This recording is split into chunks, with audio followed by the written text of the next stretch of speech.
नमस्कार दोस्तों, आप सभी का एक बार फिर से स्वागत है मेरे चैनल लर्निंग क्लासेस पे। आज बात करते हैं मोस्ट इम्पोर्टेंट इंग्लिश ग्रामर के एक मोस्ट इम्पोर्टेंट टॉपिक जो एबल टू आपके सामने यहाँ पे आप देख रहे होंगे, जिसका मीनिंग होता है लायक, योग्य, सक्षम, पा रहा हूँ या पा रही हूँ। इस प्रकार के वर्ड्स या जहाँ पे भी आप इस प्रकार का ग्रामर देखते हैं वहां पे हमेशा एबल टू का प्रयोग करते हैं। So let's start the video session. आज बात करते हैं दोस्तों एबल टू की, ठीक है ना। इसमें आपने देखा होगा बहुत सारी जगहों पे हमें क्या होता है कि अपनी ताकत को बताने के लिए इस प्रकार के वर्ड्स कहे जाते हैं जहां पे हम एबल टू का प्रयोग करते हैं और इसके लिए कुछ और भी वर्ड्स का या ग्रामर का यूज किया जाता है अंग्रेजी में। उसका नाम कैन या कुड है, ठीक है ना। तो इस प्रकार से हमेशा याद रखना कि हर जगह पे कैन या कुड का प्रयोग हम नहीं कर पाते हैं। कहीं कहीं पे हम जहाँ पे लायक है, योग्य है, सक्षम है, पा रहा हूँ, पा रही हूँ, इस प्रकार के वर्ड्स या ग्रामर आता है तो वहां पे हमेशा एबल टू का भी प्रयोग किया जाता है। आप अभी तक अगर केवल कुड का प्रयोग या कुड का मतलब सका होता है या कैन का मतलब सकना होता है, उसी का प्रयोग अगर आप इस पूरे जहां पे भी इस प्रकार के ग्रामर आता है तो वहां करते हैं तो वो आपका बिल्कुल रॉन्ग सेंटेंस बन जाएगा।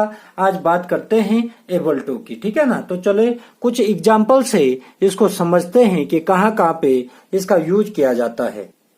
आपने अक्सर देखा होगा कि इस प्रकार से बहुत बार हम सुनते आ रहे हैं या सुनते हैं या सेंटेंस बनाते हैं। इस प्रकार से आपने सुना होगा कि वह इस कार्य को करने के लायक है, ठीक है ना, वह इस परीक्षा में पास होने योग्य है या वह इस कार्य को अच्छे तरीके से करने में सक्षम है या वह अंग्रेजी को पढ़ पा रहा है या पढ़ चुका है या पढ़ पा रही है। इस प्रकार के वर्ड्स जहाँ पे भी आते हैं तो वहां हमेशा एबल टू का प्रयोग किया जाता है। ये देखिए, जब भी आपके पास सकारात्मक या पॉजिटिव या अफर्मेटिव सेंटेंस होता है तो हमेशा इस प्रकार से ध्यान रखना कि subject plus is am are plus able to plus verb की फर्स्ट फॉर्म प्लस ऑब्जेक्ट, इस प्रकार से आपका सेंटेंस बनेगा। यदि सकारात्मक आपका वाक्य है ये तभी बनेगा, ठीक है ना।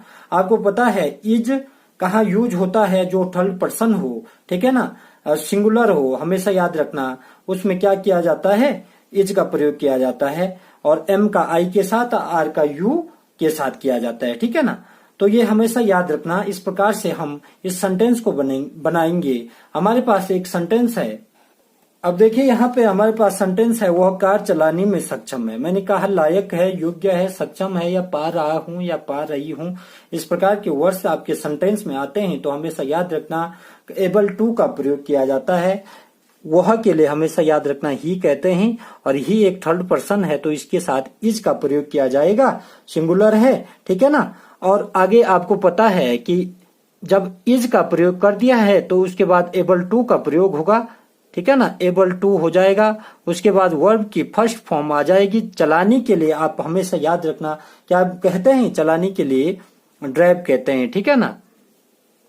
यहाँ पे हो जाएगा ड्राइव, किसको चला रहा है, ये कार को चला रहा है, ठीक है ना, कार, ठीक है ना। तो ये हो जाएगा वह कार चलाने में सक्षम है, he is able to drive a car, ठीक है ना। तो इसी प्रकार से आपने और भी सेंटेंस बनाने हैं और कुछ और एग्जाम्पल के माध्यम से हम देखते हैं कि किस प्रकार से एबल टू का प्रयोग किया जाता है।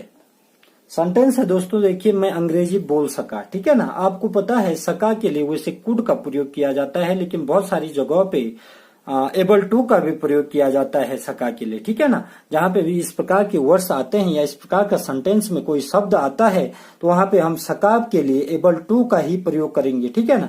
जैसे इस प्रकार से ये हो जाएगा, क्योंकि ये सका मतलब कि मैं अंग्रेजी बोल सका, मैंने पास्ट में इस चीज को कंप्लीट कर चुका हूं, इसलिए यहाँ पे हमेशा याद रखना आई के साथ क्या आ जाएगा, वज का प्रयोग किया जाएगा। एम का प्रयोग नहीं करूंगा क्योंकि मैं अंग्रेजी बोल सका, मैंने वो कार्य को पूर्ण कर चुका हूं, मैं इस कार्य को कर रहा था, ठीक है ना। तो यहाँ पे हो जाएगा आई वॉज एबल टू, ठीक है ना,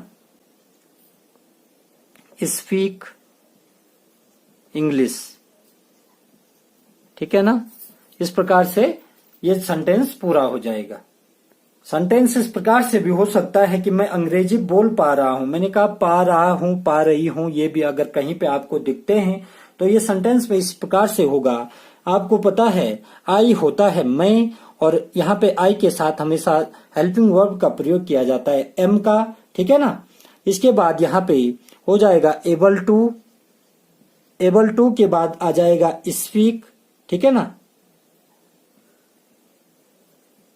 और ये आ जाएगा लास्ट में आपका इंग्लिश।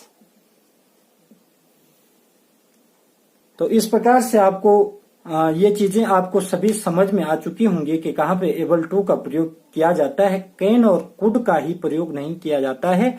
जहाँ पे आप किसी चीज के लायक हो, योग्य हो, सक्षम हो, तो हमेशा याद किसी चीज को करने में पूर्ण रूप से आप सक्षम हैं, आपके अंदर ताकत है उस काम को करने के लिए, तो हमेशा याद रखना वहां पे एबल टू का भी प्रयोग किया जाता है।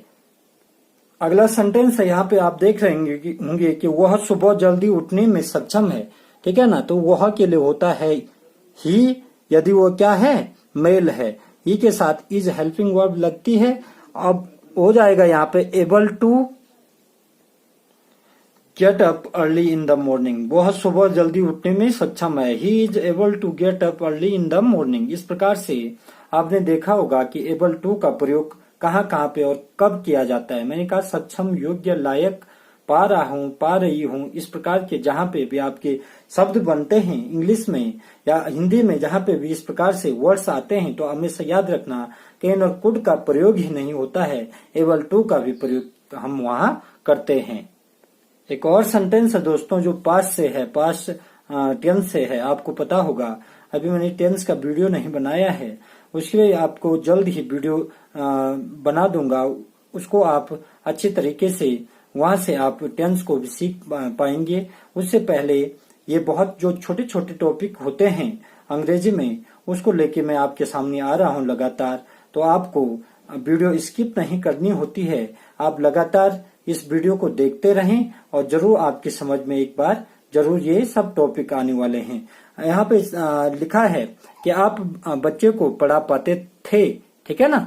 तो ये हो जाएगा इस प्रकार से कि यू वर, ठीक है ना, क्योंकि यहाँ पे थे का प्रयोग किया गया है तो वहां पे वर का प्रयोग किया जाता है, एबल टू, ठीक है ना, टीच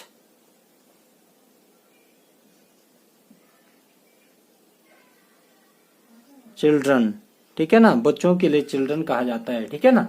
तो ये चीजें आपके समझ में आ चुकी होंगी, मुझे विश्वास है। इसी प्रकार की लगातार वीडियो और इस प्रकार से इंग्लिश या कुछ और भी सब्जेक्ट जैसे मैथ है तो उसके इम्पोर्टेंट जो वीडियो होते हैं उनको देखने के लिए मेरा चैनल जो लर्निंग क्लासेस है उसको जरूर आप सब्सक्राइब कीजिए, लाइक कीजिए, शेयर कीजिए, बहुत सारे अपने दोस्तों के साथ शेयर कीजिए मेरे चैनल को। तब तक के लिए धन्यवाद।